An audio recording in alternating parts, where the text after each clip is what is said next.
इस बार आप देखेंगे कर्तव्य पथ पर भारत की वायु शक्ति को, तो आपको दिखाई देगा कि किस तरह से इंडिजिनस और ख़ास तौर पे घरेलू जो उपकरण हैं उनसे लैस होकर भी बनते हमारे वायु शक्ति के प्रतीक जो फाइटर एयरक्राफ्ट हैं या जो आप देखिए कि फाइटर हेलीकॉप्टर्स हैं वो भी आपको दिखाई देंगे। जैसा कि प्रचंड आप यहाँ पर देख सकते हैं वो आपको दिखाई दे रहा है। जाहिर तौर पर आप यहाँ देखिए यहाँ पर आपको प्रचंड के साथ साथ नेत्रा दिखाई दे रहा है। इसके अलावा आप देखिए तेजस मार्क 2 की जो कि आने वाला भारत का अपना सबसे बेहतरीन आप कह सकते हैं कि फाइटर एयरक्राफ्ट होने वाला है और काफ़ी कुछ उसमें चेंजेज आपको दिखाई देगा। उसके अलावा C-295 यहाँ पर आप देख रहे हैं जो कि अब भारत में ही बनने लगा है और गुजरात में इसकी फैक्ट्री जो है वो चालू भी हो चुकी है। तो आप समझ सकते हैं कि किस तरह से ग्लोबल पर्सपेक्टिव में भारत की वायु शक्ति के जो बढ़ते कदम हैं वो दिखाई दे रहे हैं और इसीलिए बीच में आपको ग्लोब भी दिखाई दे रहा है जो कि पावर बियॉन्ड बाउंड्रीज का प्रतीक है।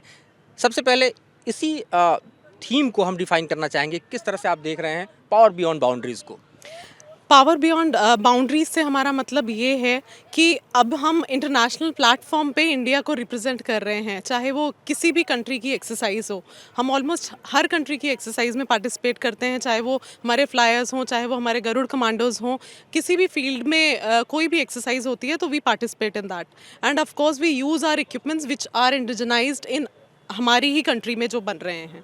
तो हम कोशिश करते हैं कि ये दिखाने की हम दुनिया की भारत एक सबसे बड़ी ही नहीं सबसे सशक्तिकरण सर्विसेज हैं। हमारे पास जो नए तकनीक है वो भी अवेलेबल है। हम देख रहे हैं कि वायुसेना के प्रदर्शन में इस बार खास तौर पे जो नारी शक्ति है उसका सबसे बड़ा एक तरह से देखा जाए तो प्रतीक दिखाई दे रहा है जो आप लोगों के ज़रिए दुनिया देखेगी और देश देखेगा। किस तरह से कॉम्बिनेशन लिया गया है खास तौर पे अगर आप देखें तो टेक्नोलॉजी का और उसके अलावा आप देखिए तो जो कॉम्बैट रोल में है उन लोगों का और उसके अलावा जो असिस्ट करने वाले रोल। टेक्नोलॉजी वाइज हमने दिखाया कि हम इंडिया में ही अपनी टेक्नोलॉजी बना रहे हैं and multi role wise we want to depict कि जो हमारे यहाँ जितनी भी लेडी ऑफिसर्स हैं they are in almost in all kinds of role, not just general role. Like we are depicting different branches of Indian Air Force. We have got Garud commandos, we have got medical officers, we have got combat role officers who are flying in fighters, we have got helicopter pilots, fighter controllers, AD. So we have got all the system in which lady officers are performing. ये सबसे बेहतरीन चीज़ है कि जो समन्वय है खास तौर पे पूरे एयरफोर्स का वो आप लोगों के ज़रिए दिखाई दे रहा है। आप फाइटर हेलीकॉप्टर को उड़ाती हैं? हाँ जी, मैं फ़ाइटर उड़ाती हूँ। किस तरह से आप जब दुश्मनों को ख़ास तौर पे ध्यान में रखकर अपनी तैयारी करती हैं या फिर आप फ्लाइंग मशीन पर होती हैं तो ये जो करेज है 140 करोड़ लोगों का वो आपके ज़रिए किस तरह से रिप्रेजेंट होता है? बिल्कुल जो करेज है हमारे अंदर वो तो इनहेरेंट वो हर आदमी या औरत के अंदर वो होता ही है। बस अपने आप पे विश्वास रखना है और इस ज़रिए हम ये बता रहे हैं कि बहुत लोगों को अवेयरनेस नहीं होता है कि इवन लड़कियां भी आज कॉम्बैट रोल्स में शामिल हो सकती हैं इंडियन एयरफोर्स में। तो this is a platform on which we are showcasing the same. आप फाइटर पायलट हैं, आप कॉम्बैट रोल में हैं, ये एक बड़ा मैसेज आपको लगता है कि आधी आबादी को भी दे रहा है कि राष्ट्र की रक्षा में किस तरह से महिलाएं निकल कर सामने आ रही हैं और एक बड़ी भूमिका आप निभाती हुई खास तौर पे हमारे फोर्सेज में दिखाई दे रही है। बिल्कुल it is very clear from the number of women officers you see in combat roles, be it in any of the armed forces right now, and it is in a very rising trend. So it is a very big message, and this is not a talk about gender at all. It is just those who are willing to do that for their country, and those that come out meritorious are given that opportunity.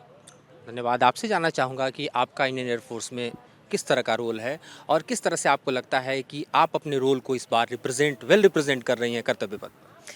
मेरा air force में fighter controller का role है। मैं fighter aircraft को control करती हूँ during a combat. Apart from that हम air defence provide करते हैं। जब सब कुछ पीसफुल भी होता है तभी हम ऑफिस रूम में बैठ के अपने स्काई को गार्ड करते हैं राउंड द क्लॉक।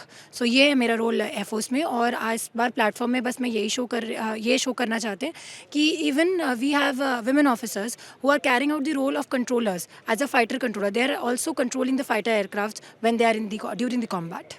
ज़ाहिर तौर पर और आपका रोल ज़ाहिर है कि मेडिकल के सेक्टर में है और एक बड़ा सेक्टर खास तौर पे हर फोर्सेस में मेडिकल का होता है क्योंकि ज़ाहिर है कि कॉम्बैट के रोल में है तो तमाम तरह की जो विषम परिस्थितियां और चुनौतियां हैं जिसमें जो एक तरह से मेडिकल ऑफिसर की भूमिका होती है वो बढ़ जाती है। किस तरह से आप अपनी भूमिका को देख रहे हैं? हमारी भूमिका इस क्षेत्र में इंडियन एयरफोर्स में बहुत ही अहम है, बिकॉज़ हम हर ऑपरेशन में भी पार्ट लेते हैं। बाहर अगर हो तो बाहर आप सिर्फ एक हॉस्पिटल में होते हैं, बट यहाँ हमें अपनी पूरी टीम के साथ जाना होता है, कोई भी ऑपरेशन हो कहीं पे भी।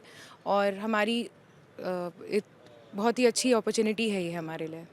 आप देखिए यहाँ पर कि पूरा का पूरा एक तरह से इंडियन एयरफोर्स का रिप्रेजेंटेशन, चाहे फाइटर हो या फिर कॉम्बैट रोल में हो या फिर एयर डिफेंस सिस्टम के तौर पर हो या फिर आप देखिए कि स्काई को गार्ड करने के लिए हो, लेकिन साथ ही आपको गरुड़ कमांडो भी यहाँ पर दिखाई दे रहे हैं, जिनकी भूमिका को नज़रअंदाज नहीं किया जा सकता, क्योंकि कई तरह के मल्टी रोल में हम देखते हैं गरुड़ कमांडो को। और ये खुद हम आपसे जानना चाहेंगे कि किस तरह की चुनौतियों के लिए आप खुद को तैयार करके इस मुकाम तक पहुँचते हैं।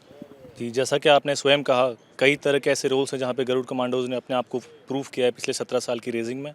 चाहे वो ह्यूमैनिटेरियन क्राइसिस हो, HDR मिशंस हो, चाहे वो काउंटर टेररिज्म ऑपरेशंस हो कश्मीर वैली में, या फिर वो एड टू सिविल पावर हो, या अपने खुद के नागरिकों को सुरक्षित निकालना हो विदेशी भूमि से। उन सारे ऑपरेशंस का गरुड़ फोर्सेस हिस्सा रही है। और हम पीस टाइम में अपने आप को ट्रेन करते रहते हैं अपने उन वॉर टाइम रोल्स के लिए जिसके लिए हम रेज हुए थे। और गरुड़ फोर्स एक वो फोर्स है जो भारतीय वायुसेना के नया आयाम देती है। भारतीय वायुसेना अब 3 डायमेंशनल फोर्स है। We are just not in the air, we are on the ground as well. कैसा फील कर रहे हैं आप इस भूमिका को कर्तव्य पथ पर रिप्रेजेंट करते हुए? जी, अवश्य ही काफ़ी अभिभूत करने वाला क्षण है ये, जबकि आप देखेंगे कि हर सैनिक का एक सपना होता है कर्तव्य पथ पर अपने सुप्रीम कमांडर सेना के जो राष्ट्रपति होते हैं उनको सैल्यूट देते हुए मार्च करते हुए जाना। तो ये अवश्य ही एक गौरवान्वित करने वाला क्षण है हमारे लिए, और हम शुक्रगुजार हैं इस भारत देश के और भारतीय वायुसेना के, जिन्हें हमें इस बार अवसर दिया गया है। तो ये भारतीय वायु शक्ति है जो आपको इस बार कर्तव्य पथ पर दिखाई देगी। खास तौर पे बढ़ते हुए महिलाओं की भूमिका आप देखिए कॉम्बैट में, वो सबसे बड़ी ताकत है इस वक्त, जो कि आप देखेंगे। और जाहिर है कि इसका इंस्पिरेशन लंबे समय तक जो है भारतीय जनमानस पर भी दिखाई देगा। पुलिस मुकेश के साथ मधुरेंद्र कुमार, न्यूज़ नेशन, दिल्ली।